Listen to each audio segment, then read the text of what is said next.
অন্ধের মতো কখনো কাউরে ভালোবাসিস না বন্ধু, কখনো করিস না কারোর জন্য এত চিন্তা, কখনো মানা করিস না ওই মানুষের অশ্লীল কাপড় পরতে, কখনো মানা করিস না এখানে যাও না ওখানে যাও না। এই দুনিয়াতে মানুষ ওই মানুষটারই কদর করে যে কিনা তারা সবসময় পায়ের জুতার সমান মূল্যায়ন করে না, সবসময় শুধু ফায়দা উঠানোর চেষ্টা করে। যদি বিশ্বাস না করো তাহলে নিজের মা বাবার দিকে একটু তাকায়ও। প্রত্যেকটা মা বাবাই তার ছেলে মেয়েদের জন্য কতটুকু চিন্তা করে, কখন কি লাগবো না লাগবো, কোন জিনিসে তার কষ্ট হবে, কোন জিনিসে অসুবিধা, সবকিছু নজর রাখে। তারপরে কিন্তু ছেলে মেয়েগুলা ঠিক মতো মা বাবার কলগুলো রিসিভ করে না।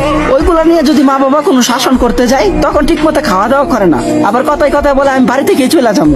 আবার ওই ছেলে মেয়েগুলো যখন কোনো অপরিচিত কাউরে ভালোবাসে কিংবা মন দেয় তখন তারা প্রমাণ দেওয়ার জন্য নিজের জানটা পর্যন্ত দিয়ে দিতে চায়। আর এমনটাই কেন হয় বলতে পারবা? কারণ এটা দুনিয়া, এখানে যখন কেউ সহজে কোনো জিনিস পাইয়া যায়, এটা যে কোনো জিনিসই হোক না কেন, ওই জিনিসটার কদর কখনোই করে না। আমি তোরে এটা বলতে চাইতেছি না যে তুই ওই মানুষটারে ভালোবাসিস না, ওই মানুষটারে তুই চাইরা দে। হ্যাঁ, তুই তারে ভালোবাস, সমস্যা নাই, দরকার হয় দুনিয়ার সব সুখ আইনা তারে দে, কিন্তু বন্ধু কখনো নিজের দুর্বলতার কথা তার কাছে শেয়ার করবি না। তুই তোর পছন্দের মানুষের ওই জিনিসটা কখনোই বুঝতে দিবি না যে ওই মানুষটা ছাড়া তুই বাঁচতে পারবি না। আর যদি কখনো ওই মানুষটা বুঝা যায় যে তুই তারে ছাড়া বাঁচতেই পারবি না, তাহলে কসম ওই মানুষটা তোরে কখনোই বাঁচতে দিব না।